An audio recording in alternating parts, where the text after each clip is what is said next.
Welcome Rogue Trader to another Warhammer 40K battle report brought to you by Crown of Command Games. With the table and setup ready to go, all we needed were the two commanders to fight over this glorious battlefield. Orc Knob Nick has taken the role of Orc Commander,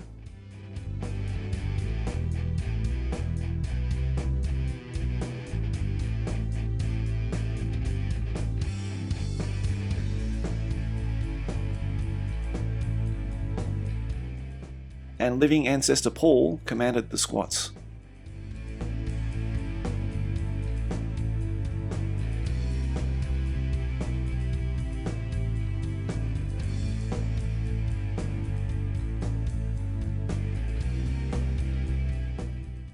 Both commanders took a single strategy card at random and roll for table sides. As the squats only have a strategy rating of 2, they had to deploy first.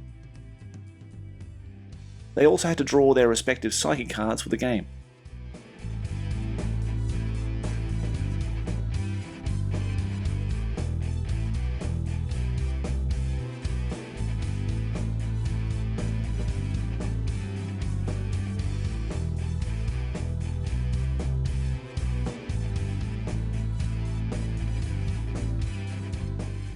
Having the covering fire strategy card, Paul placed his Thunderous squad atop the bunker on Overwatch.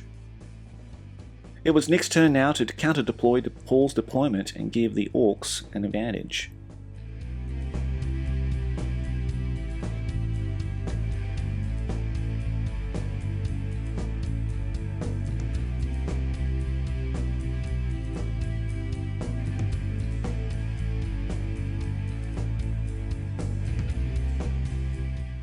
The mission cards were drawn in secret and both Nick and Paul had Guerrilla War.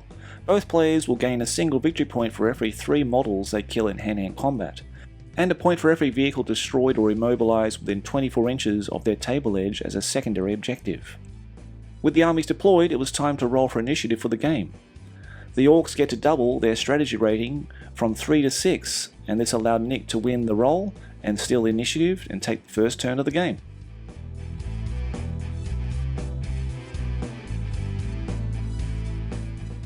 The runt herd prodded the Gretchen forward and the Orc boys, in turn, ran towards the squats.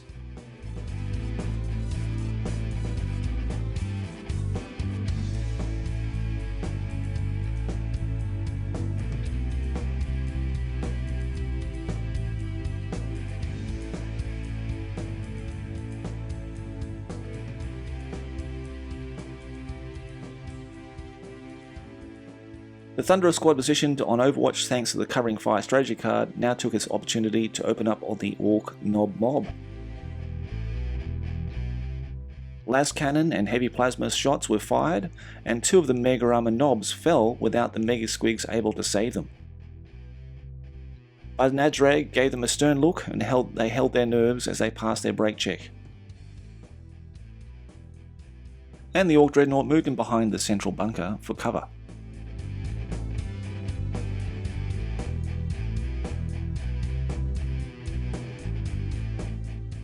Now it's time for Nick to experience the unpredictable Orc support weapons, starting with the Squig Catapult, which in the end, Nick guessed too far over and the Squig pot cracked open with no morsels in range.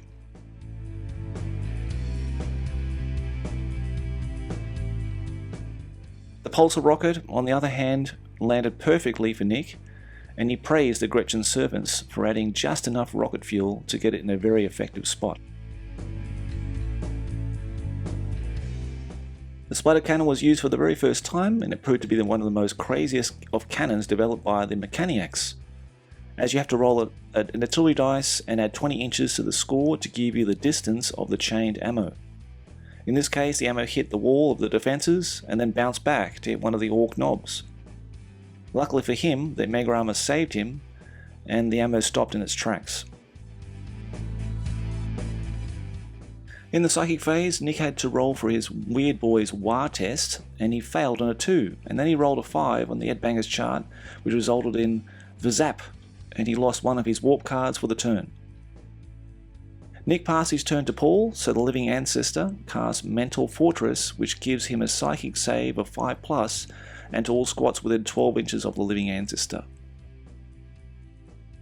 Nick rolled for the pulsar rocket, and all models within 7 inches were knocked to the ground and unable to do anything this turn.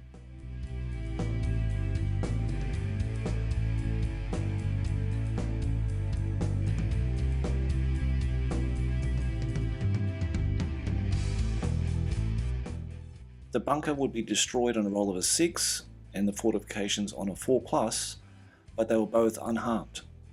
The Living Ancestor, Warlord and Hearthguard boarded the Rhino, and it drove off at combat speed and turned to maneuver behind the bunker.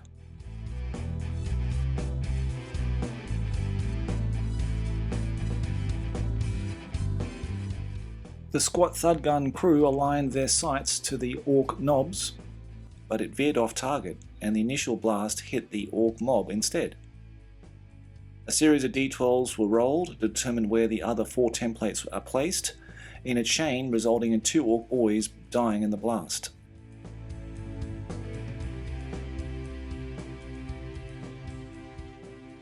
The remaining squats that were standing took pot shots at the front line of advancing Orks, but were not able to land a single hit. The Rhino's auto launchers deployed a smoke screen of blind grenades, which may be entered, but without a visor, you'll be moving at half rate and in a random direction with half your weapon skill. The weird boy rolled on his WAR test and his brain was safe this turn.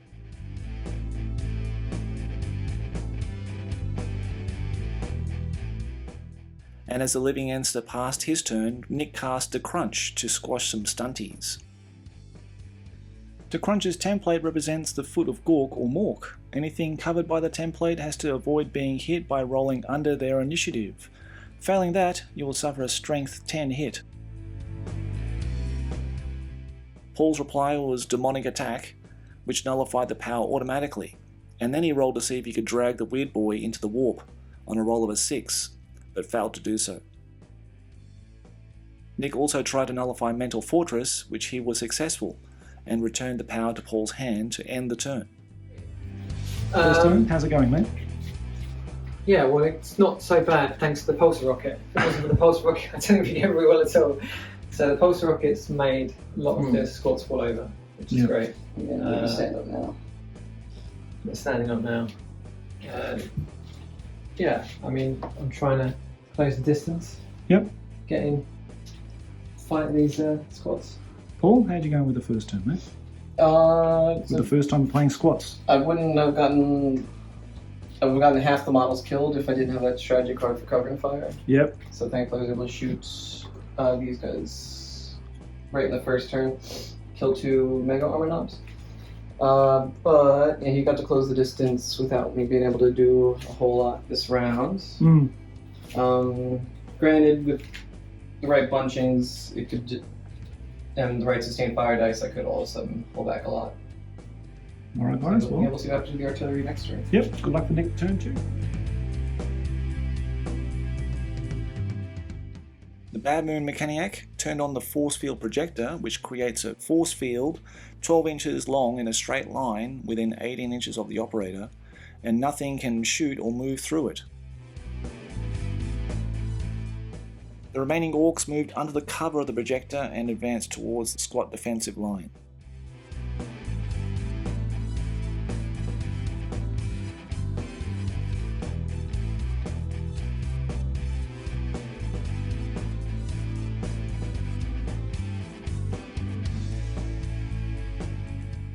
Dreadnought pilot decided to charge into the Rhino, knowing of the high-value targets aboard, and Nasdrag looked impressed at the Gretchen's brave intentions.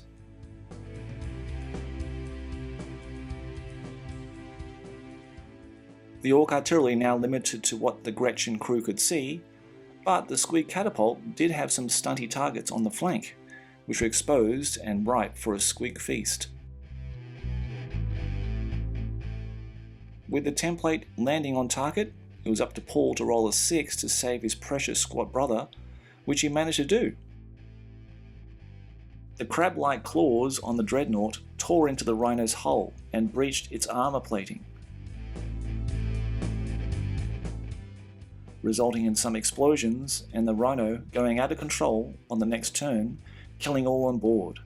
Oh dear. With the weird boy passing his mandatory wire test, the psychic phase could begin. Nick was luckily drawn Ultimate Force, and he cast Decrunch, which Paul couldn't nullify. The Orc Foot of Doom was targeted at the only squad he had vision to, as a projector beam blocked psychic powers from passing through it. Paul rolled initiative rolls, but the squats are not the most nimble and were caught under the giant foot of the Orc god and squashed into the dirt. With enough casualties sustained, Paul rolled for their break test, which they failed and broke and would have to run to cover in the squat's next turn. The squat turn began with determining the direction of the out-of-control rhino, and it careered into the fortification and exploded on impact, killing all passengers and crew on board.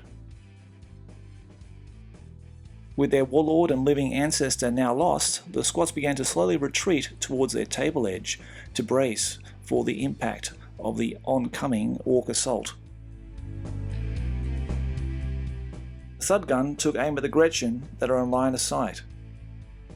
The salvo of ammunition steered off target and landed harmlessly with no Orc lives claimed in the end.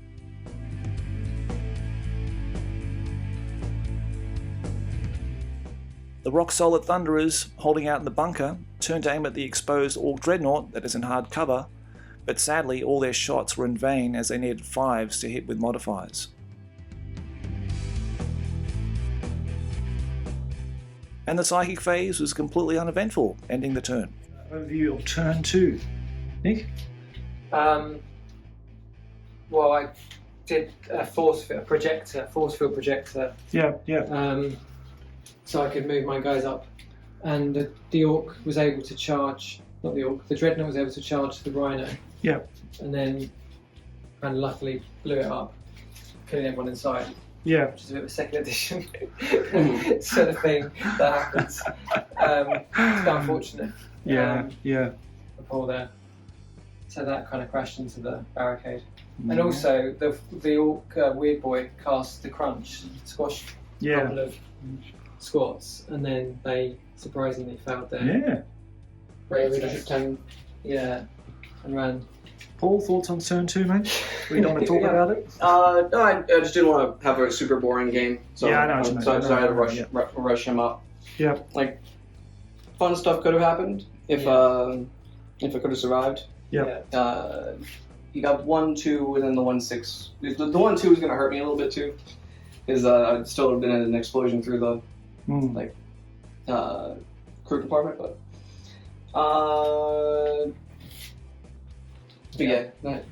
just an army of heavy weapons is not super fun to play with. So I need to do something with my fun piece. Yeah.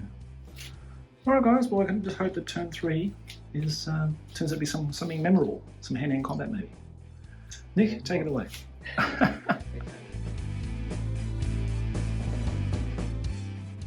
Nick began turn 3 by rolling for the force field projector. He rolled a 4, which means that it can still be turned on and can be moved another 18 inches.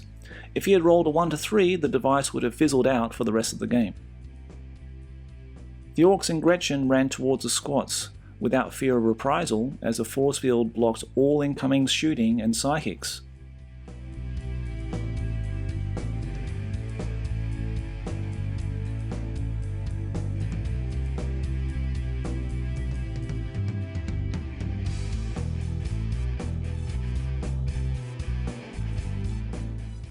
Nick rolled on the blind grenade chart to see if the smoke would move, stay stationary, or dissipate next turn. And the psychic phase yet again had no powers cast, thus ending this turn and moving on to the squat turn 3.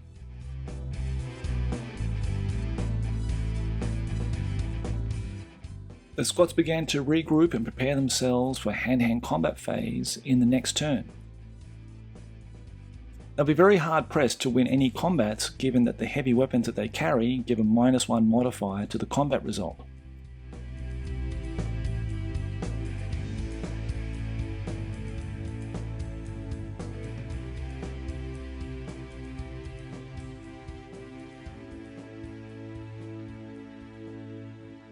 and as there was no shooting at all because the squats moved this turn, we entered the psychic phase, which was fizzled out due to the force field barrier stopping any psychic powers from going through.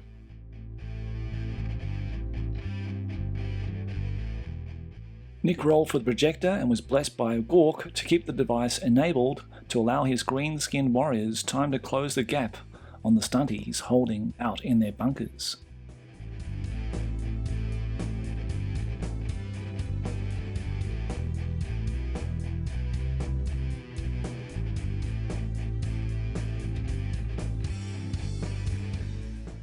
The squig catapult now had a target to fire its crackpot of flesh-eating squigs, but missed their intended target with a scatter roll. Nazdrag opened up with his custom shooter and scored 2 hits, but failed to convert those into wounds, much to his surprise. Nick's weird boy held onto his head with a passed war test, and entered a promising psychic phase now that the force field had moved, giving line-of-sight options to the Orks. Nick cast the crunch again, and with Paul not being able to stop it, he rolled to allow his stunted squats to be able to leap out of the green psychic foot of Mork, but failed in his attempt, leaving more dead squat brothers in the cold green grass.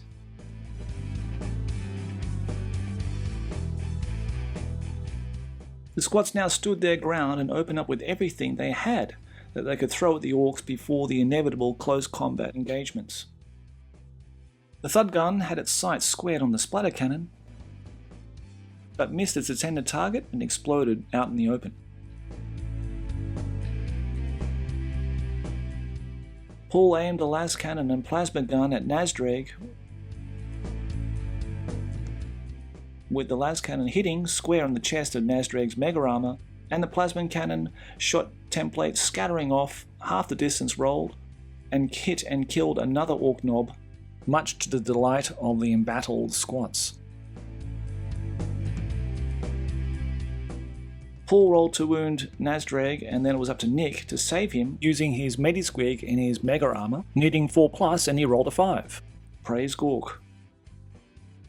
The psychic phase was a non-event as a 1 was rolled, but the weird boy still got a card due to the wild power level. Yeah, let's go say you So guys. it's turn 5, but we don't not turn 5. It's turn 5. Yeah, let's get you. Yeah, let's do turn otherwise, 5. you moved a bunch of orcs for like no reason. Yeah, true. Yeah. So yeah, let's. That's a victory in a way.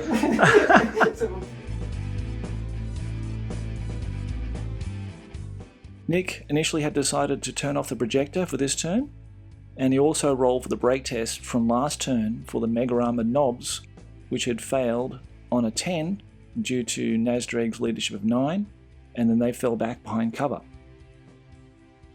The Dreadnought now had the range to close into close combat this turn, and the other Ork knobs and mobs started chanting and wiring, following pursuit to get some argy-bargy in with the stunties. The squig catapult let loose another pod of squigs, but they burst off target, leaving them nothing to munch on. The Ork boys now loaded their bolters and opened up on the lone squat and riddled his poor little body with bullets. The Orks loving a bit of fisticuffs, and Nazdrag being no exception to that, he swiped away the Ork Thunderer in front of him with his power glove, and then followed up to meet and engage a new fresh squat opponent for next turn. The squats were also no match to the towering Ork Dreadnought as it proceeded to smash its way past 2 brave squats to engage the thud gun next turn.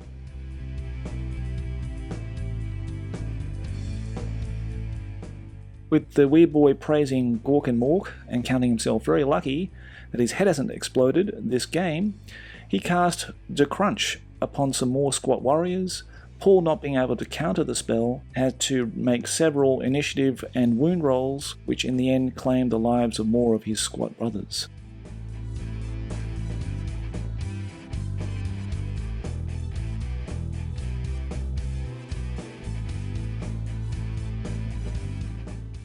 On turn 5, Paul opened up his shooting account with the plasma gun missing and scattering, and the template hovering over the mob of Gretchen and killing 4 of them.